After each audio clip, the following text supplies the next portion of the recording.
ఉప్పాల మండలం తానాకుర్తి గ్రామంలో వన మహోత్సవం ఎక్సైజ్ డిపార్ట్మెంట్ వాళ్ళ ఆధ్వర్యంలో ఈత మొక్కలను నాటడం జరిగింది. ఈ కార్యక్రమానికి మరి నాతో పాటు మన మండల పార్టీ అధ్యక్షుడు సాయిరెడ్డి గారు, మన మార్కెట్ కమిటీ చైర్మన్ ముప్ప గంగారెడ్డి గారు, మరి మిత్రుడు పిసిసి డెలిగేట్ శేఖర్ గౌడ్ గారు, వైస్ చైర్మన్ శేఖర్ రెడ్డి గారు, లింగం గారు, మాజీ ఎంపీపీ యాదగిరి గారు, సూర్యారెడ్డి గారు, మరి మీ గ్రామ పెద్దలు సాయిగౌడ్ గారు కానీ సాయి వీళ్ళందరూ కూడా చాలామంది ఉన్నారు. మరి ఇక్కడికి వచ్చిన కాంగ్రెస్ శ్రేణులకు, మరి ఇక్కడ వచ్చినటువంటి మా అక్క చెల్లెలు గౌడ సోదరులకు, ఎక్సైజ్ డిపార్ట్మెంట్ వాళ్ళకు, పత్రికా విలేకరులకు అందరికీ కూడా నమస్కారం. ఈ కార్యక్రమం యొక్క ముఖ్య ఉద్దేశం ఏంటంటే మరి గౌడ సోదరులు జీవనోపాధి అయినటువంటి ఈత చెట్లను మనం నాటి వన సంపదను పెంచాలని మరి ఆల్రెడీ దగ్గర ఒక 8 లక్షల ఈత చెట్లు ప్లాంటేషన్ జరిగి గత కొన్ని సంవత్సరాలుగా ఇలా మరి గీతకు రెడీ ఉన్నటువంటి సందర్భంలో ఈ సంవత్సరం కూడా మరి డిఆర్డిఓ వాళ్ళు నర్సరీల ద్వారా దగ్గర 1,50,000 మొక్కలను ఈత మొక్కలను రెడీ చేయడం జరిగింది. ఇదివరకే ఒక 35,000 మొక్కలను నాటడం జరిగింది. సో దాన్ని మీ అందరు కూడా మీకు ముఖ్యంగా ఇక్కడ ఉన్నటువంటి గౌడ సోదరులు వీళ్ళందరూ కూడా నేను కోరుకున్నది ఒకటే, ఇవాళ ఈత చెట్టు నాటడమే కాదు, మొక్కలను నాటడమే కాదు, దాన్ని మనము సంరక్షించుకొని ఇప్పుడు మన నాటిని అంతా కూడా 1 సంవత్సరం 2 సంవత్సరాలు సంవత్సరంన్నర కాబట్టి మనం 5 సంవత్సరాల దాకా దాన్ని కాపాడుకొని ఇంకొక 3 సంవత్సరాలు వీటిని కాపాడుకుంటే మనకు ఈత కళ్ళు వెళ్ళే అవకాశం ఉంటుంది. కాబట్టి వాళ్ళని 3 ఏళ్ళు వీటిలకు అన్ని విధాలుగా మనము అంటే అవసరం ఉంటే ట్రీ గార్డ్ పెట్టడమా, ఏదైనా పీకేయకుండా మరి దాంతోపాటు నీళ్లు దానికి కావాల్సిన సంరక్షణ అన్నీ కూడా చేసి మనం ఈ మొక్కలను ఈత వృక్షంగా మార్చినప్పుడే దానికి మన పర్పస్ సాల్వ్ అవుతుంది. గవర్నమెంట్ డబ్బులు ఖర్చు పెడుతుంది, అంటే ఈత చెట్టు పెంచడానికి 1 సంవత్సరం పెంచాలంటే దానికి కొంచెం డబ్బు అవుతుంది. ఇవాళ మనకు గుంత తవ్వాలి, నాటాలి, మరి దాన్ని భవిష్యత్తులో సంరక్షించుకోవాలంటే కూడా దానికి కావాల్సిన ఖర్చు అంతా కూడా మనకు ప్రభుత్వం వనోత్సవం ద్వారా మరి డిఆర్డిఏ ద్వారా ఖర్చు పెడతా ఉంది. సో ఈ సందర్భంగా మేము అందరూ కోరుకునే ఒకటే, ఇవాళ పర్యావరణ పరిరక్షణ అన్నది మనకు ప్రాథమికంగా ముఖ్యమైన సమస్య. మన భారతదేశమే కాదు యావత్ ప్రపంచంలో కూడా ఇవాళ వాతావరణ కాలుష్యము, గ్లోబల్ వార్మింగ్ అన్నది మేజర్ ఇష్యూస్. సో దాని కొరకే మరి ఈ భూభాగంలో మన తెలంగాణలో మరి వన మహోత్సవం పేరు మీద దగ్గర 18 కోట్ల మొక్కలు నాటాలని ప్రభుత్వం నిర్ణయించింది. మనం చూసాం మొన్న డిస్పల్లిలో కూడా కృష్ణ మెడికల్ కాలేజీలో నాటినాము. అంటే 2 ఉంటాయి, దీంట్లో ఒకటి ఏంటంటే అడవి ప్రాంతంలో నాటుతారు, ఇంకోటి ఎవెన్యూ ప్లాంటేషన్ అంటారు, ఈ రోడ్ల పంట చెట్లు నాటడం. కానీ మళ్ళీ ఇక్కడ ఉన్నటువంటి మహిళా సోదరు మనందరూ కూడా ప్రతి ఇంటికి ఒక 6 చెట్లు ఇస్తారు. ఏదైనా మీరు పూల మొక్కలు కానీ ఈత మన నిమ్మకాయ చెట్టు కానీ, కరివేపాకు చెట్టు కానీ, లేదంటే మామిడి చెట్టు కానీ, లేకుంటే జామ చెట్టు కానీ, లేకుంటే పూల మొక్కలు మీరు పెంచుకొని మరి వాటిని పెద్ద చేసుకుంటే ఏమైందంటే మన ఇంట్లోనే నిమ్మకాయలు దొరుకుతాయి, మన ఇంట్లోనే కళ్యామాకు దొరుకుతుంది, మన ఇంట్లోనే పువ్వులు దొరుకుతాయి. రోజు మనం దేవునికి పూజ చేస్తాం. పూజ కొరకు మనం బయట నుండి పూలు తెచ్చుకోకుండా మన ఇంట్లోనే పూల మొక్కలు పెంచుకోవచ్చు. ఇంట్లో ఏదైనా పూజ అయితే మామిడాకులు అయితే ఇంట్లోనే ఉంటాయి. ఇవన్నీ అంటే ఈ ఇంటికి ఒక 4 ప్రతి ఒక్కరు ఒక చెట్టు నాటాలని మన ముఖ్యమంత్రి గారు ఒక పిలిపించారు, చిన్నపిల్లకాడ నుండి అంటే పెద్దోళ్ళ దాకా. సో ఈ డిపార్ట్మెంట్ వాళ్ళు కూడా 6 మొక్కలు ఇవ్వడానికి సిద్ధంగా ఉన్నారు. మీరు ఏ మొక్క కావాలంటే ఆ మొక్క ఇస్తారు. వాటిని పెంచుకొని మనం రోజు ఇప్పుడు మనము ఇంట్లో ఒక చెట్టు పెట్టి ఆ చెట్టుకు రోజు నీళ్లు పోసి ఒక 2-3 ఏళ్ళ తర్వాత అది కాయ కాస్తే ఆ పండు తిన్నప్పుడు మనకు ఒక తృప్తిది.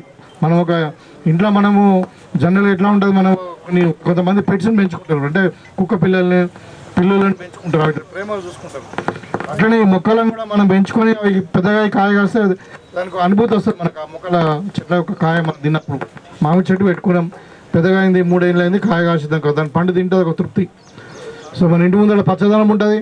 మరి చెట్టు ద్వారా ఏమవుతుంది, ఇప్పుడు చెట్టు లేకుంటే నీళ్లు లేకుంటే మనం లేవు, మన వ్యవసాయం బతకది. కాబట్టి పర్యావరణ పరిరక్షణకు అత్యంత ప్రాధాన్యత ఈ తెలంగాణ రాష్ట్ర ప్రభుత్వం ఇస్తూ ఉన్నది. దాంట్లో కొన్ని పండ్ల మొక్కలతో పాటు ఈత మొక్కలు కూడా నాటుతున్నాం మనం. 18 లక్షలలో మరి 18 కోట్లలో ఈత మొక్కలు కూడా కొన్ని ఉంటాయి. మరి ఇవన్నీ కూడా మీరు ముఖ్యంగా ఇప్పుడు గౌడ సోదరులు అందరూ కూడా మనం చూస్తూ ఉన్నాం. మన హైదరాబాద్లో మరి అంటే కల్తీ కళ్ళు తాగి మరి ఆరోగ్యం ఖరాబ్ చేసుకుని చనిపోయిన సందర్భాలు. అందుకని మనం ఇప్పుడు మొక్కలు పెంచుకున్నాం అనుకో మనకు సఫిషియెంట్ ఈతకాలే దొరుకుతుంది. సో ఈతకాలు కూడా మరి ఆరోగ్యానికి కూడా మంచిది కాబట్టి నాణ్యమైన కళ్ళు దొరుకుతాయి కాబట్టి ఇలాంటి మనం ప్రోత్సహించి మరి ఈ బాధ్యత తీసుకొని వాళ్ళని కాపాడుకొని పెద్దగా ఈ చెట్లు గీసుకొని మరి వృత్తిపరంగా కూడా ఆర్థిక పరంగా కూడా అన్ని విధాలుగా అభివృద్ధి చెందాలని కోరుకుంటూ మరి ఇక్కడ కొన్ని చిన్న చిన్న సమస్యలు ఉన్నాయి. ఇప్పుడు చాలామంది ఇక్కడ మహిళలు కొంతమంది ఇండ్లు కావాలన్నారు. తప్పకుండా గతంలో మీకు తెలుసు 10 సంవత్సరాలు టీఆర్ఎస్ అధికారంలో ఉన్నప్పుడు డబుల్ బెడ్రూమ్ ఇల్లు ఇస్తామన్నారు. ఎక్కడ ఏ గ్రామంలో కూడా ఒక ఇల్లు ఇవ్వలేదు. ఇవాళ మనం వచ్చిన తర్వాత మరి ఇందిరమ్మ రాజ్యంలో రేవంత్ రెడ్డి గారి నాయకత్వంలో మరి మన నియోజకవర్గంలో ఇప్పుడు ఒక సంవత్సరంలో మనకు 3,500 ఇల్లు శాంక్షన్ అయినాయి. అన్ని ఊళ్ళలో 5, 10 ఇట్లా నడుస్తున్నాయి. ఇప్పుడు మన ఊళ్ళో ఎన్ని నడుస్తున్నాయి? 2, 20.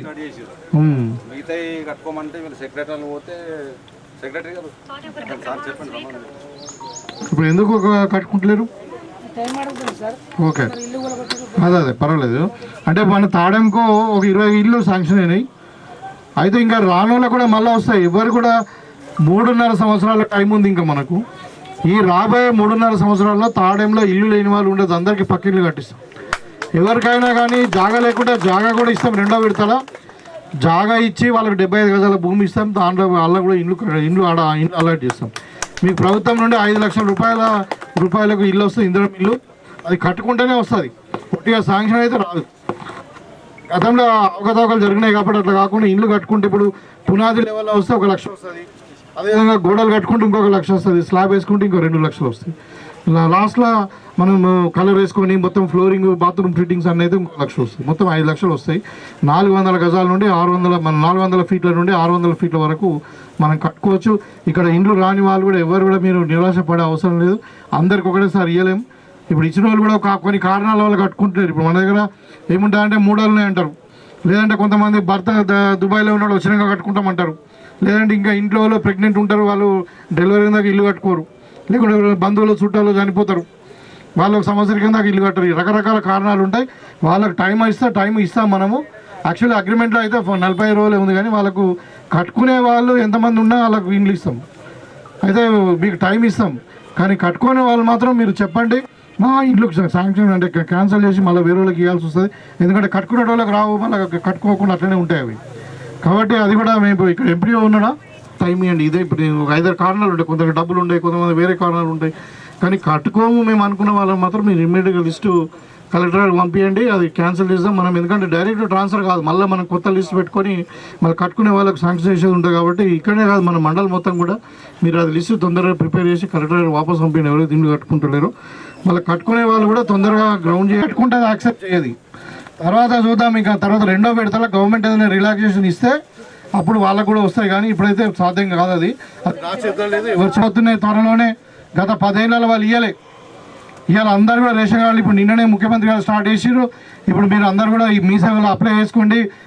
ఆల్రెడీ పాత అప్లికేషన్స్ ఉంటే పర్వాలేదు, లేకుంటే కూడా కొత్తగా కూడా అప్లై చేసుకోవచ్చు. దీనికి లాస్ట్ డేట్ ఏం లేదు. సో మీరు ఎప్పుడు అప్లై చేసుకున్నా మీరు అర్హులు ఉంటే మీకు తప్పనిసరిగా గైడ్లైన్స్ ప్రకారం మీకు ఆటోమేటిక్గా మీరు కంప్యూటర్లో వచ్చేస్తుంది, మీకు డౌన్లోడ్ చేసుకోవచ్చు. అది పెద్ద ఇబ్బంది లేదు. సో సన్న బియ్యం వస్తూ ఉన్నాయి ఇవాళ మీకు అందరు కూడా. సో ఇవాళ రైతులకు కూడా అందరు కూడా ఆనందంగా ఉన్నారు. మనకి ఇప్పుడు అంటే మా కరెంటు బాగుంది, మరి పంటలు బాగుంటూ ఉన్నాయి, అన్ని ధరలు కూడా బాగున్నాయి. కాబట్టి ఇప్పుడు మహిళా సంఘాలు కూడా నిన్ననే ఒక మీటింగ్ పెట్టిన మహిళోత్సవంలో, మరి దాంట్లో కూడా మేము దగ్గర 30 కోట్ల రూపాయలు బిత్తి లేకుండా రుణం ఇచ్చినాం. ఎవరైనా మహిళా సోదరుని చనిపోతే కూడా వాళ్ళకి 2 లక్షల రూపాయలు మాఫ్ అయిపోతాయి. అంటే లోన్ కట్టకుండా కానీ ఇన్సూరెన్స్ ఉంటుంది, లోన్ ఇన్సూరెన్స్ ఉంటుంది. మీరు కట్టే అవసరం లేదు, ఇన్సూరెన్సే కట్టేస్తుంది, గవర్నమెంట్ కడుతుంది. అయితే అట్లా కాకుండా ఎవరైనా యాక్సిడెంట్ చనిపోతే 10 లక్షలు ఇచ్చినాం. ఒక 3 మహిళా సోదరులు చనిపోతే 30 లక్షలు ఇచ్చినాం. అట్లా ఈ విధంగా అన్ని రంగాలలో ప్రభుత్వం మీకు అండగా ఉంటుంది. నేను ఇక్కడనే నిజామాబాద్లో అందుబాటులో ఉంటా. మీరు కూడా ఏది ఉన్నా సమస్య ఉన్నా మీ గ్రామస్తులు పెద్దలు సూర్యరెడ్డి గారు ఉండరు, మిగతా వాళ్ళు ఉంటారు, వాళ్ళకి చెప్పండి. లేకుంటే ఇక్కడ ఉంటే సమస్య ఉంటే నేను ఆఫీస్లో ఉన్నప్పుడు ఆఫీస్కి రండి, క్లుప్తంగా వింటాం. కానీ ఇక్కడ ఏదో దారిలో వచ్చినందుకు ఇక్కడ ఒరితే పని కాదు, ఒరితే అసలే పని కాదు. వచ్చి సమస్య చెప్పాలా, సమస్య చెప్తే నేను అర్థం చేసుకుంటాం, చేయగలిగితే తప్పకుండా చేస్తాం. మీకు హెల్ప్ చేయడానికి ఇక్కడ ఉన్నాం మేము.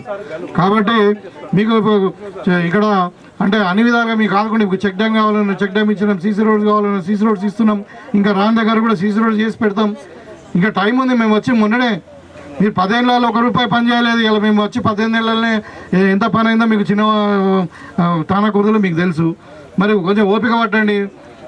సో తప్పకుండా అన్ని విధాలుగా తానా కుదుల అభివృద్ధికి మేము కట్టుబడి ఉన్నామని చెప్పి తెలియజేసుకుంటూ, ఇక్కడ ఒక అమ్మ మరి రుణమాఫీ రాలేదంటున్నది, ఆమెకు 70,000 ఉన్నది అంటున్నది. దాన్ని కూడా తప్పకుండా మేము బ్యాంక్ వాళ్ళతో పంపించి కనుక్కుందాం ఎందుకు రీజన్ రాలేదన్నది. మరి ఏదో ఒక టెక్నికల్ రీజన్ ఉంటుంది. ప్రభుత్వానికి 25 లక్షల మంది రైతులకు మాఫ్ చేసినప్పుడు మీకెందుకు మాఫ్ చేయరు?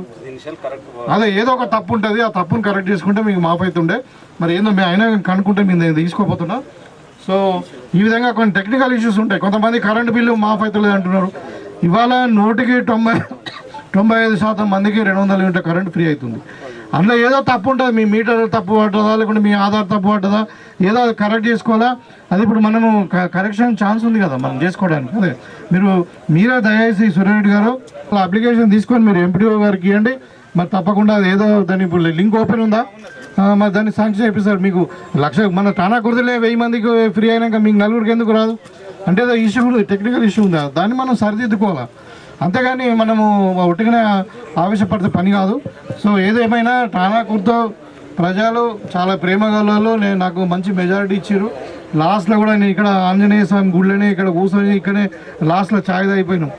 అర్థమైందా? సో మీ గ్రామాన్ని నేను ఎప్పుడు మర్చిపోను. అందుకని మీరు గుర్తుపెట్టుకోండి, నేను మీ మనిషిని. అన్ని విధాలు మీకు మీ గ్రామాన్ని అభివృద్ధి చేస్తాము. ఇది చాలా చిన్న గ్రామం అయినప్పటికీ మంచిగా అంటే కష్టపడే రైతులు ఉన్నారు ఇక్కడ. అన్ని విధాలుగా అభివృద్ధి చేయడానికి అవకాశాలు ఉన్నాయి కాబట్టి తప్పకుండా మీకు చేసి పెడతామని చెప్పి కోరుకుంటూ సెలవు.